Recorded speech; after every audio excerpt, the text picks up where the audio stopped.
Welcome to the continent of liqueur. We're finally here. This is a place where if you have not been fighting anything, you're going to be hit like a truck. So you better do some leveling up while you're here. There's two places that we really need to go to. One is the Kingdom of Liqueur, which was back that way, but further south is the Town of Linga.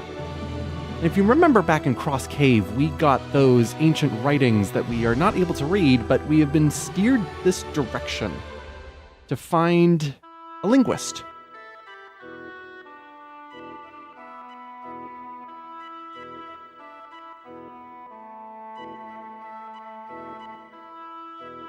Again, astute observation. But when you first arrive... Oh.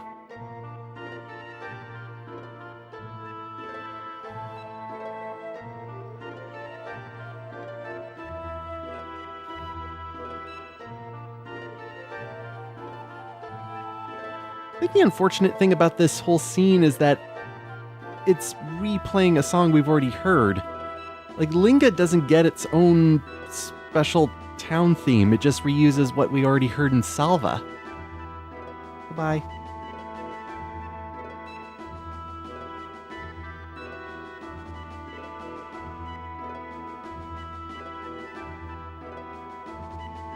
And I'm surprised that Rena's spelling of machine is that spelling. Because sometimes when a machine is used in a scientific setting, it's usually spelled M-A-S-H-E-E-N. But finally something to spark Claude's connection. Going like, yeah, we're finally seeing something that is a little bit more familiar to him. Also, hi, Ashton.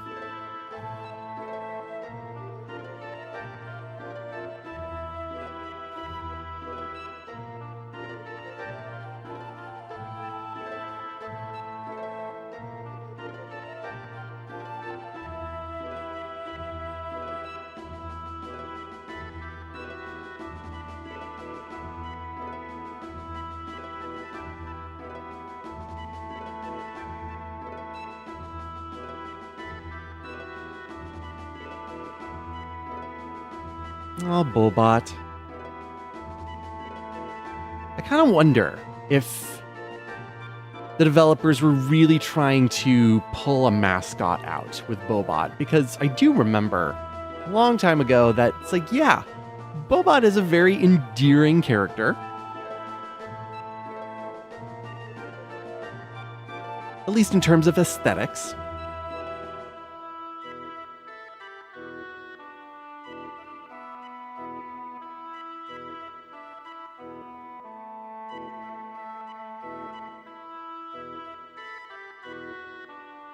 And for so many people, that's the last time you will see that girl.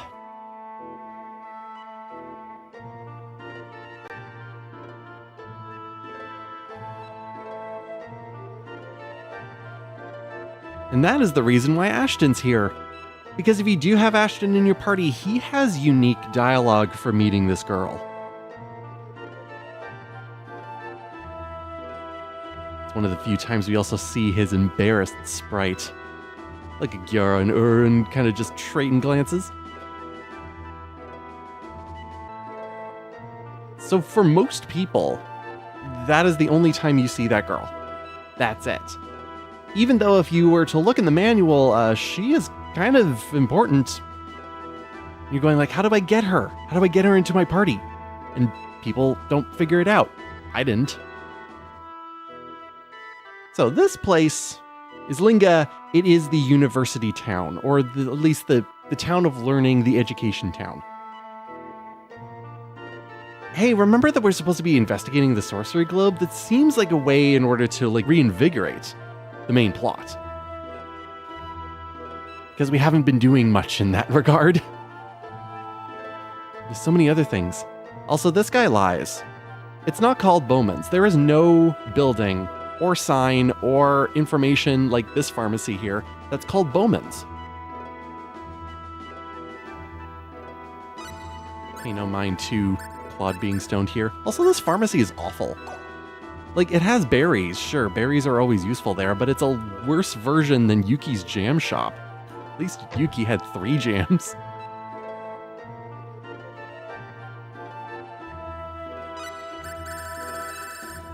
This place, though, is very helpful when it comes to creation and a bunch of skills in use of the skill systems. It also has a random amber rope that you can also get here. There is a reason for it. More for experimenting with different systems. Keep this shop in the back of your head for a lot later. Yes, I do. All right, Keith. Well, we'll head back that direction because, yeah, I did skip over his building. But we have other places to explore. Like, you know, the Gene Medicine Home. This is the place that is supposed to be Bowman's, even though Bowman doesn't seem to be here. Just Nina.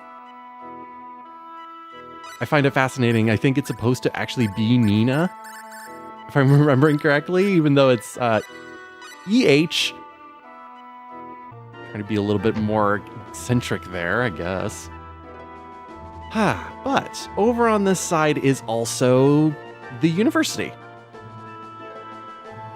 And I will say, at this point in JRPGs, and Star Ocean Second Story coming out in 98, 99, there were other games a little bit before and after that also tried their hand at creating a university and kind of an educational space in their worlds. And as we go through it, we'll say that Second Story is kind of lacking in that department.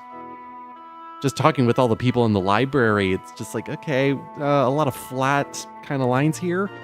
We do have this person here, get out of my way, talking about the shooting stars happening recently. So it's like, okay, we're getting a little bit more current information here that we wouldn't get otherwise. Unfortunately, it's also going to shove us into a dead end when it comes to learning more about the sorcery globe, because we're not going to learn about it here and on our own time, even though we're supposed to be our own investigation team. Let's get on a boat, go to L, and meet our death. That's pretty much what we're going to be doing. So I think the thing that kind of disappoints me with the university is just going through the main building here. We have all of these students here. They're all static sprites because they have no animation. They're pretty low quality compared to everything else, which means you can't talk to them. And even the professor's like, okay, you got nothing much you're really doing up in that front there in terms of giving a lecture. I think it's just too small. There's not enough detail.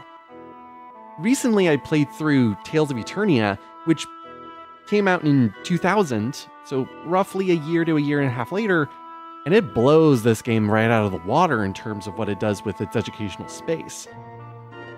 Not only does it incorporate the university into the main story of Tales of Eternia, but one of the main characters comes from it, and there's so many more things that you can explore and talk to and learn and do. Minigames, quizzes, extra goodies and events, and the overall town that it's connected to is so much more dense and feels more lively compared to Linga, which is supposed to be a university town, but it takes the negative prospect of a university town in terms of being just kind of a dump. Or at least, in this case, half-baked. Let's talk about Bowman in here, though. So we get a little bit about Bowman's character. Do we see Bowman in here? No, but keep it in the back of your mind. They also do the unfortunate thing of just making places either locked or blocked off, so we only get 2 floors of the university, even though we should get 3. I don't know, I'm not asking for much. So, Keith, is this you?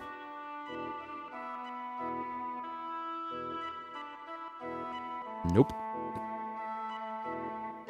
Assistant with lovely glasses eyes.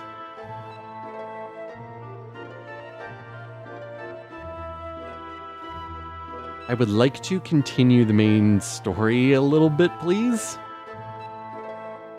As much as I've had fun with private actions for the last little while, let's get the... Okay. Nope, that's not happening. So our linguist isn't here.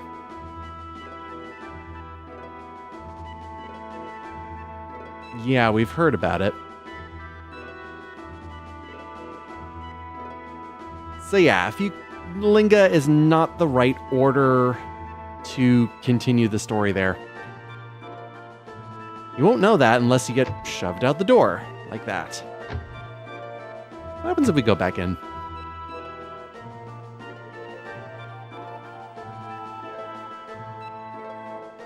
Feels like he got faster. Oh, get out.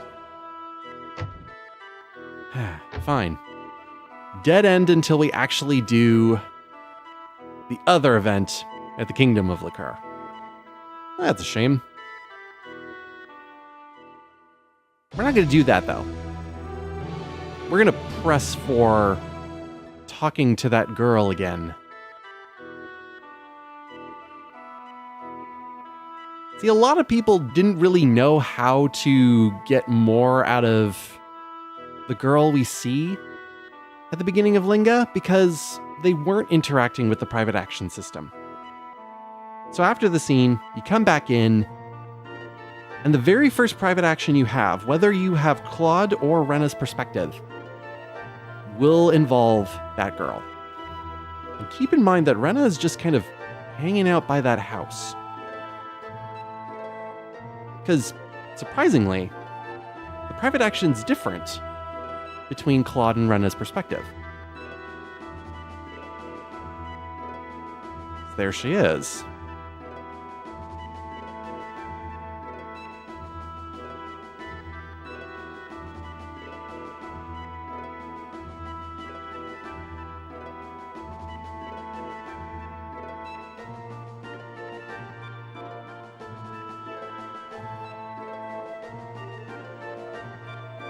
Now, this is a great initial scene, barring some dialogue, but it's honestly because with Claude, this is the first person he's really seeing that he can kind of open up to just a tiny bit about any sort of technology.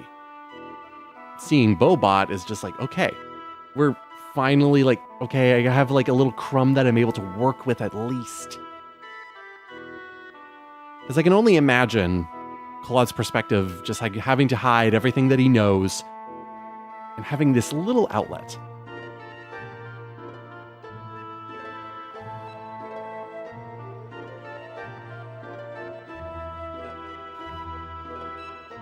Like, Claude is... If it was a radio-controlled car, I'm like, where's the radio?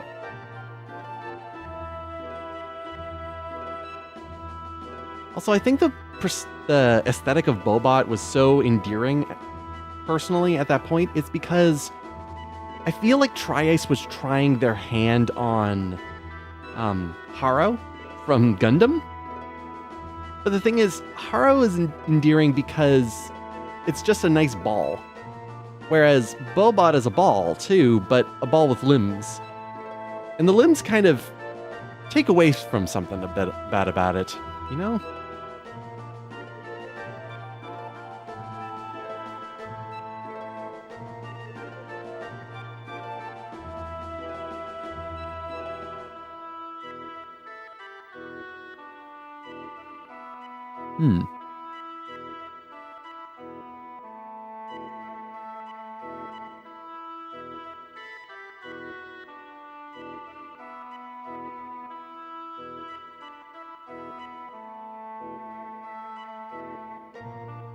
Well, she's got a level head.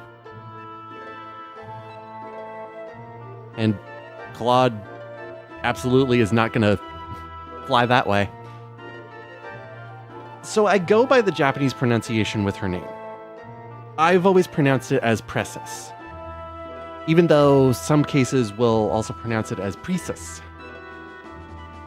I just think it's a weird kind of connection to precious, so I keep the pre. But with Rena, on the other hand, if you do her private action for this exact same reason, you're not talking with Precis. You're talking with this gentleman. Another wonderful gentleman with a wonderful head. I just like this guy.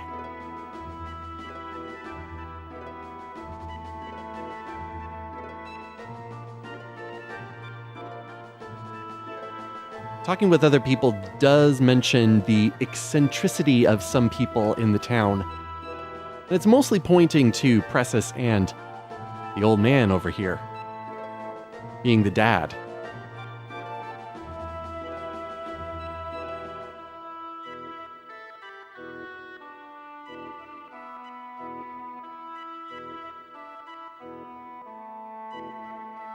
I feel like this is a weirdly translated line, because it's honestly important because of Rena's dialogue right after it of going like, oh, that makes sense to me. Yeah, but the little things that Rena has seen that's kind of opened up her eyes has helped out a whole lot.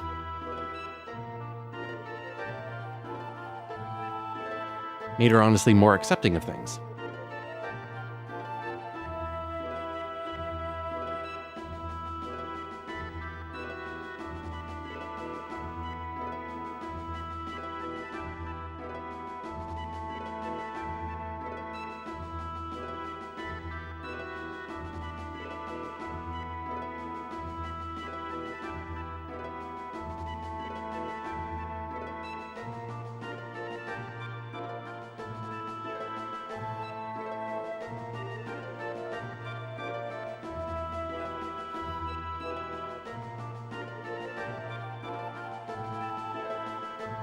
When you're doing something one of a kind, unfortunately, that feels isolating.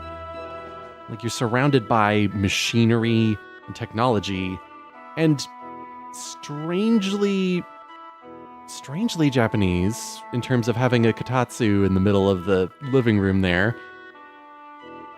But also having the... I don't know really what to call it with the aesthetic, but because it feels more, I don't know, the first connection I usually make is with Kowloon, the walled city, and because it feels like weirdly claustrophobic.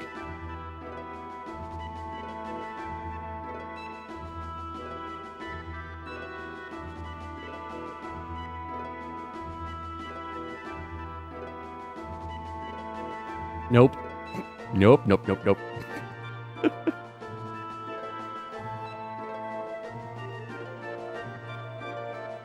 Again, Claude's not really interested.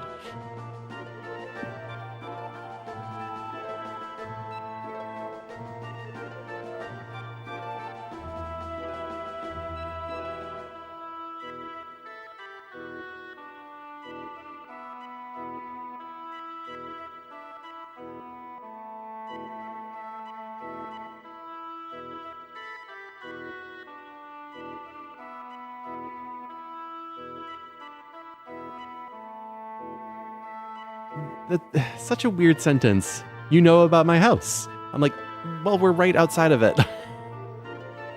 My assumptions could not have a very low chance of being wrong.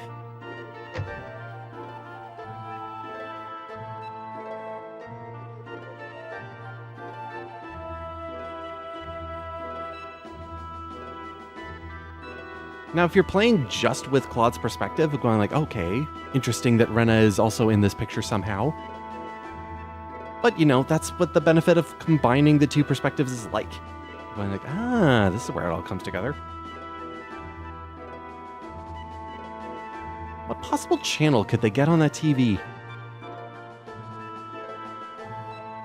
Another weird thing about this private action is that Precis's dad doesn't get a name in it, even though he does when you talk to him outside of the private action. If you ever talk to him, his name is Graft. It just never changes here.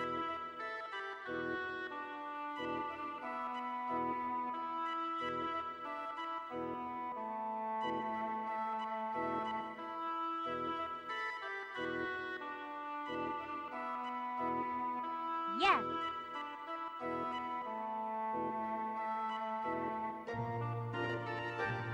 It's also in this private action that I was realizing with the dialogue, there's going to be a lot more commas that are in mind here.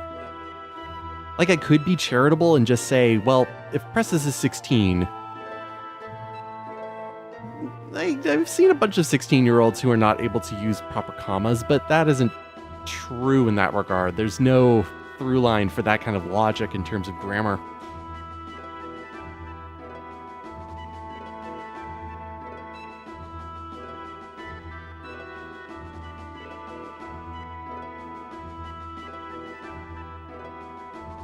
I also have a theory behind Precis's dad. Because, yeah, he is completely different in terms of where he lives, what he does, how his house is made and designed and decorated. And the game doesn't go into detail about him at all.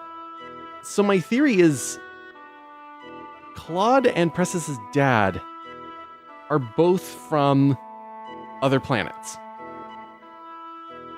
Somehow he landed on Expel at some point as well, and has just been living here. The context of Precis's mom, we really don't get any.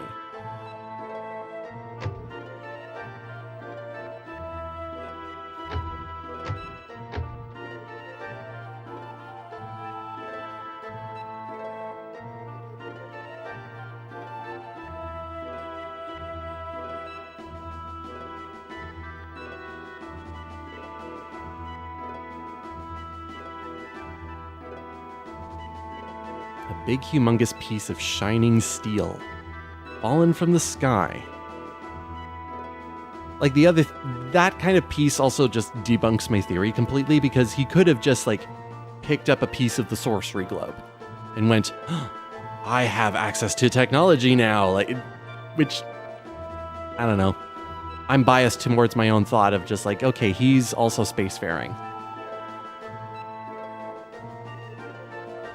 He just didn't become a demon like the other two cases that we've dealt with.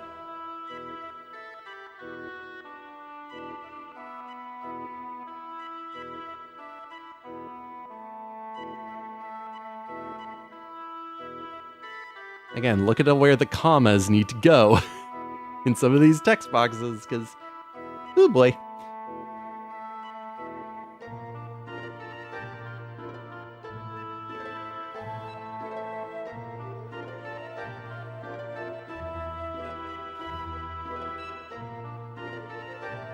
The other thing about this whole exchange is that it can be honestly excruciating.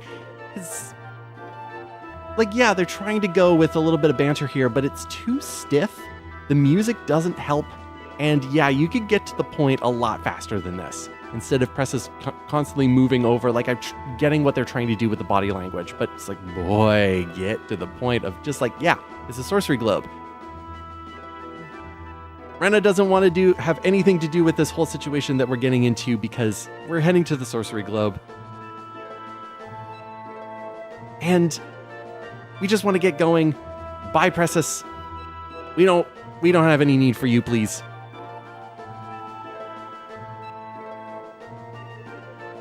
Awkwardly, even though this kind of can start off with Claude, Rena takes the reins on this a whole lot.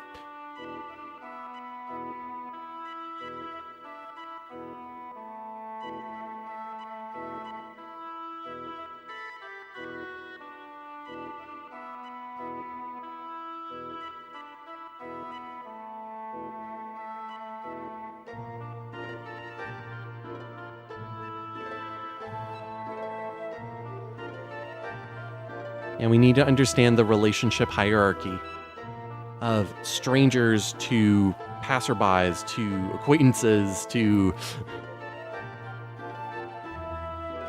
No, it's strangers to friends in 0.01 seconds.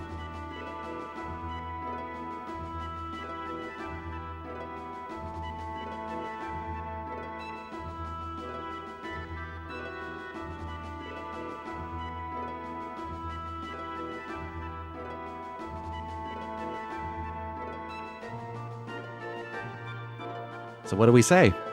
Do we bring Precis with us?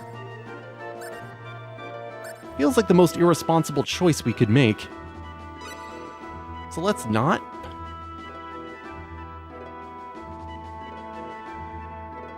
The other thing I will mention at this point is that Precis is one of the, shall we say, kids of the Star Ocean series. It really started with this game, even though the first game does have its set of kids in it, like Precis in there. Even though a lot of the kids in the first Star Ocean are also secret characters that are easily missable, it's really the second story that begins with the kids angle. And to be honest, the kids were done the best here, and they only get worse as we keep going. If you know, you know. So yeah, ultimately we can leave her here, and she will never ever forgive us. Nice room though. We'll see it again. Because of course, if we're getting this part going here, yeah, we're gonna take her. In one perspective, of course. Because, you know, Claude's perspective, we still only have Claude, Rena, and Celine. We need a fourth member at this point. Why not Precis? Especially when there is a connection between Claude and Precis in that regard. All right, 16-year-old, go get packing.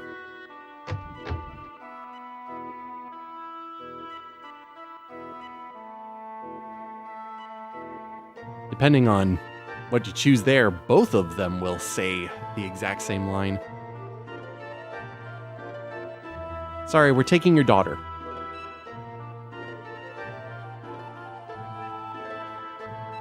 And oddly, he's perfectly okay with it. But I think he also just wants her to see the world.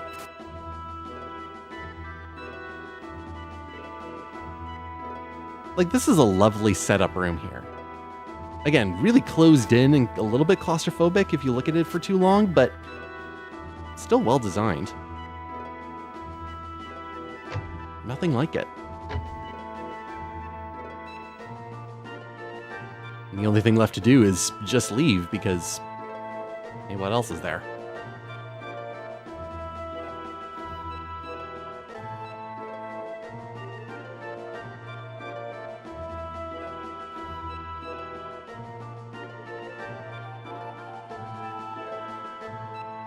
It was amazing what backpacks could do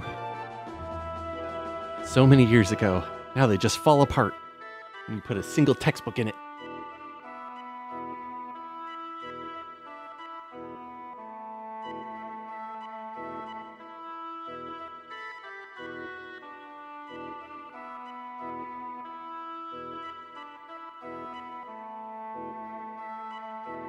Oh, hi, Ashton.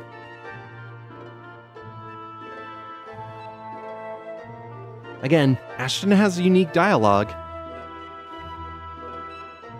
I know you can kind of question why I am splitting Precis and Ashton up between the two perspectives, but the reason is my own, because it would mean that I'm heavily weighing Rena's perspective with all the characters so far, because at this point you could have all 5 characters in one party.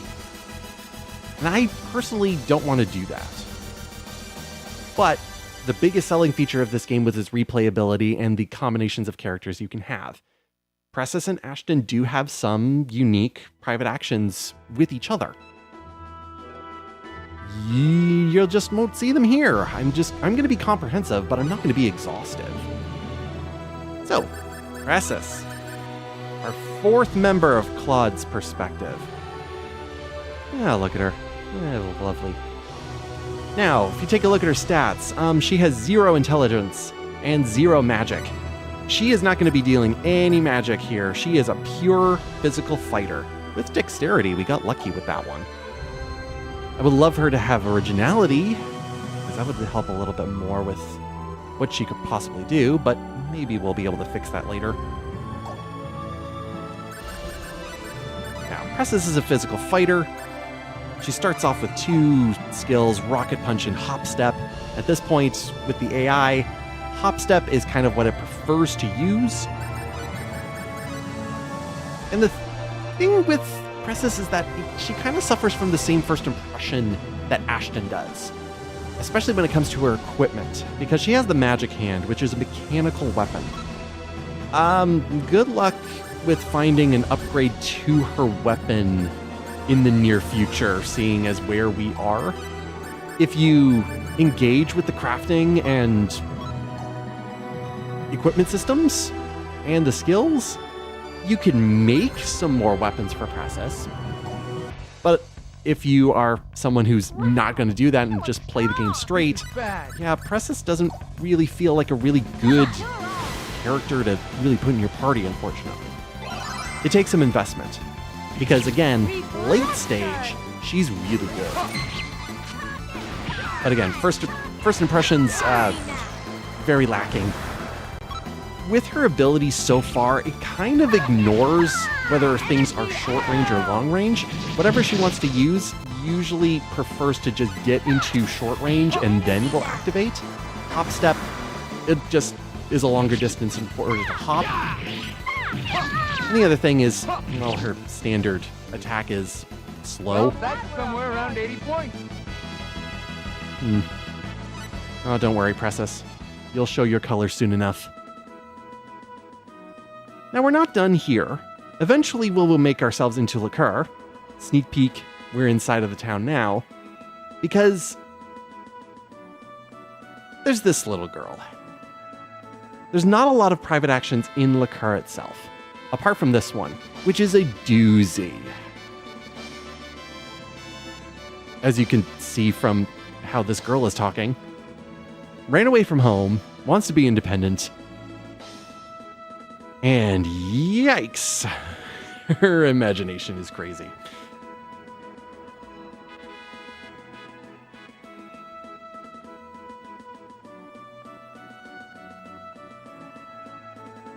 The big city is filled with Philistines.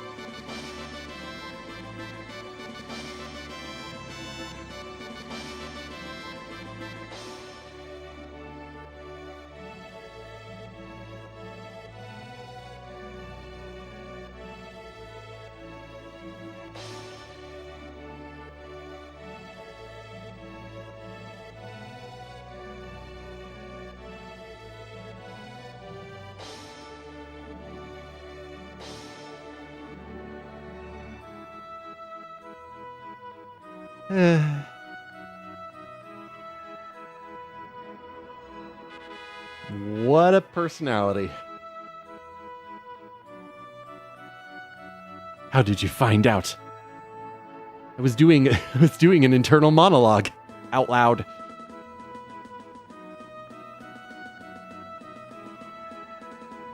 You're gonna kidnap me, use me, and then dispose of me. What stories does your dad read you? Or what does he get up to? Ugh.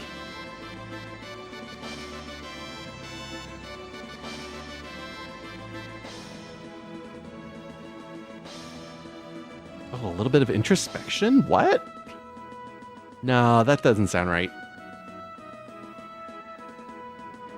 So, this private action is a doozy because it's multi-branched, depending on what you're going to do. You can leave her alone, which is honestly the path towards the good ending of this private action. Because if you just leave her alone, not deal with her at all, she'll go, okay, never mind. And if you make your way back to Linga in private action mode, you'll find her in the pharmacy here. Now, for the longest time, I thought she was standing on top of the desk because she's so small, even though there is a rug, which she's kind of standing on there. The perspective here is just weird, but yeah.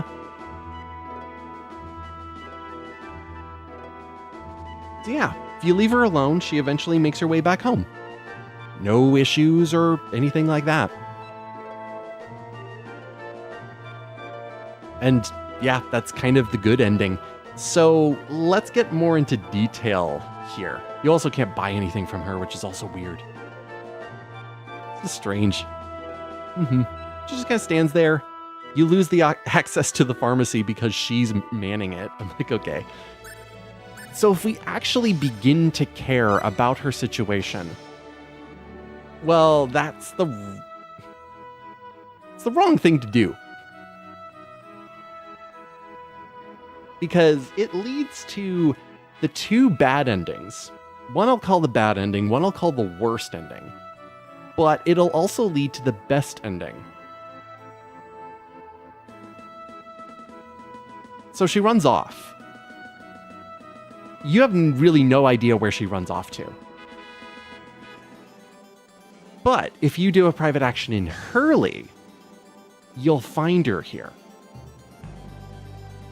This is the second private action that involves the warehouse. And there she is.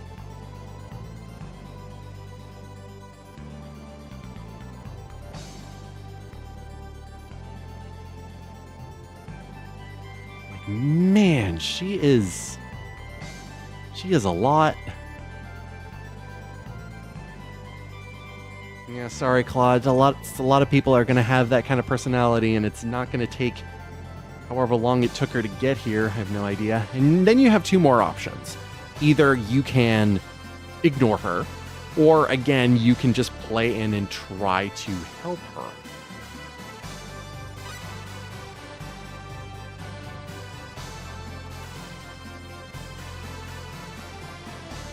Oh yeah, she's just asking for it. Anyway, yeah. But let's not deal with her. So this is our opportunity to leave. Because that option right there is also a warning. So you can do one of two things. You can either leave, and I consider it the bad ending if you leave. Because once you leave Hurley, right at this moment, don't go anywhere else, it's the bad ending because you really don't know what happened to her. Because the private action's over. If you go one screen into Hurley and then back, the event continues. Oh, there is somebody apparently maybe after her, maybe?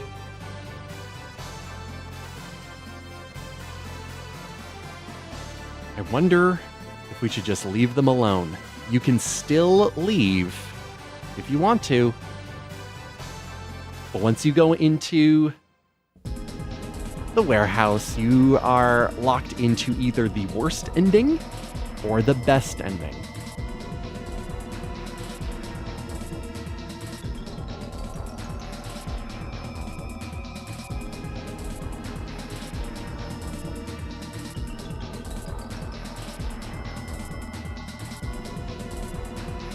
She's gonna be taken and sold off. Those three are gonna have her way with her? Well, not on Claude's watch.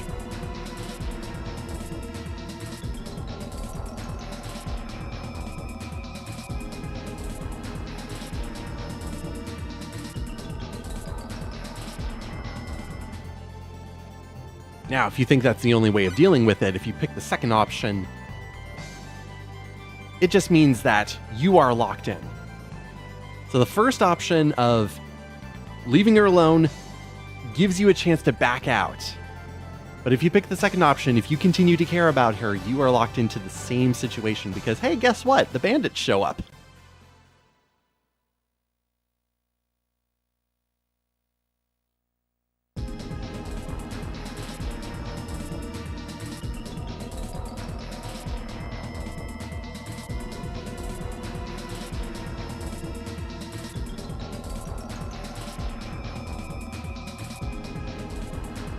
All right, we got Claude and we got 3 bandits. How bad could it be? Pretty bad, actually. It's bad. Here's These the enemy. bandits, there's a lot to take in with this fight. As you can see, they pack a punch Trina. and can paralyze you, if you notice right up there. Yeah, so these bandits are no joke. And are arguably, I would say, the third, maybe, strongest bandit types in the game. And they take the girl away, leaving Claude with his injuries.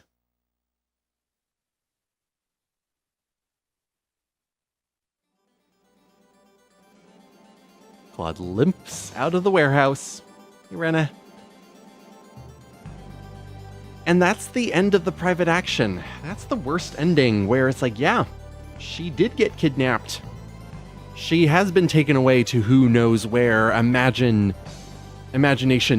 just takes it away. Because, yeah, you could go around Hurley and think that she would be somewhere else, but no, she is completely gone. Even if you go all the way up to Zan's mansion and take a look around, nothing is different. So, This is bad. Here's the enemy. this fight, they pack a punch. They can take you down in maybe 5 to 6 hits, depending on your level.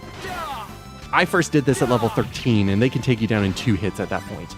The other thing about this is the battlefield is one of the smallest in the game. You are tightly packed in here. We're also dealing with 3 of them at the same time, and their HP is 9,000 each on Galaxy difficulty. So even if you were doing it with regular weapons and whatnot, it's still going to take a while. And the other thing about it is their AI is surprisingly good to counter against you. Head Splitter is probably still your best bet, but they know how to counter it if their formation is good enough. Because they will move away from you and the spot you're going to hit. That gives them the chance to flank you. And that can lead to either dying very quickly or, again, being paralyzed. Because, hey, they can paralyze you and be done in 1 hit. At this point, you have no ability to be immune to paralysis unless you have been using the pickpocket ability, because there are some NPCs so far that do give you a paralysis check accessory. So that's kind of what I did with this version of the fight. I leveled up a little bit more, got the paralysis check, and also got the Marvel sword from the old man with the treasure chest. It's honestly kind of the main strategy in order to deal with these guys, because otherwise this fight is going to be like 3 times longer than what I'm showing you, because your damage output is 1/3 of what it would be without the sword. It makes me feel like this fight is not supposed to be won. That this private action is supposed to really canonically end with the girl being kidnapped because she's asking for it. I kind of hate to say that, but with the difficulty of this fight, it kind of makes sense. Because nothing in the game is as difficult as this fight for a very long time. It was okay. Again, you're only going in with Claude, so good luck. They also give you core plate, which means that you really don't have to buy armor for a very long time. Core plate is pretty good for the rest of like the first disc.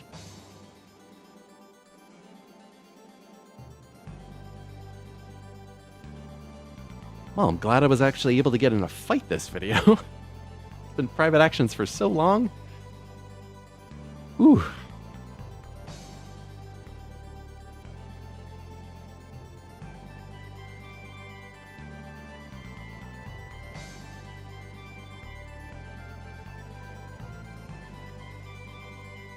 Yeah, maybe recent stories about some like heroes and people with good nature, and surround yourselves with those people, and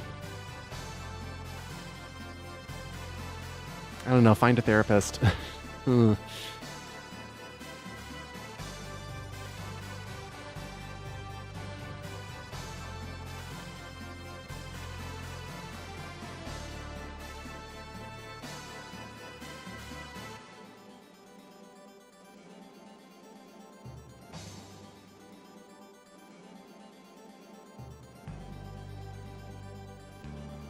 Yeah. Like, if you're from Linga, there should be not only just a linguist, but there should be some good therapists in that town at least.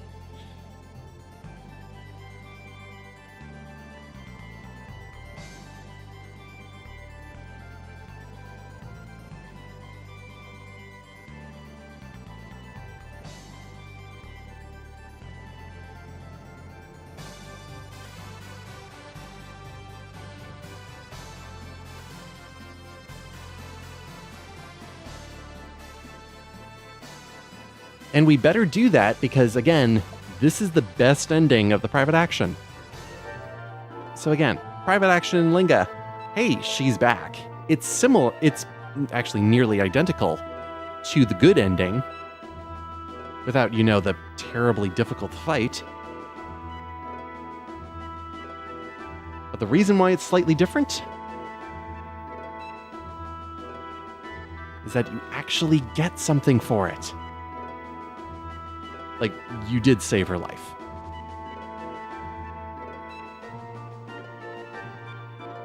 Now, is it worth it to do that crazy difficult fight?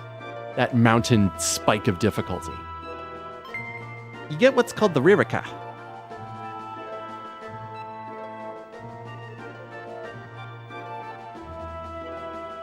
And again, you can't buy anything from her.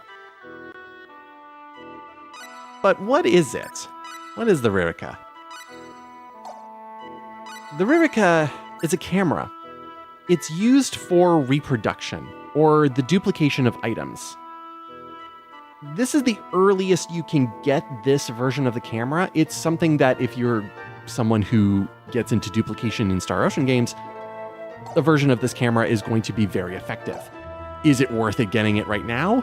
No. Absolutely not. Not with what you have to do in order to get it. So again, crazy little girl. Man. Tale of two girls indeed. One that has joined our journey.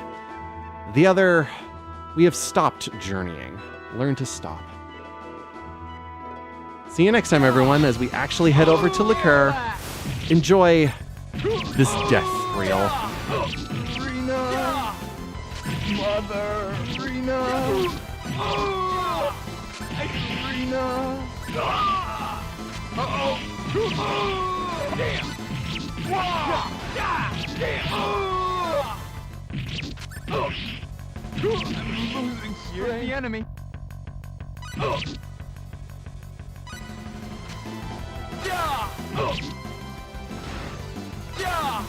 Uh-oh!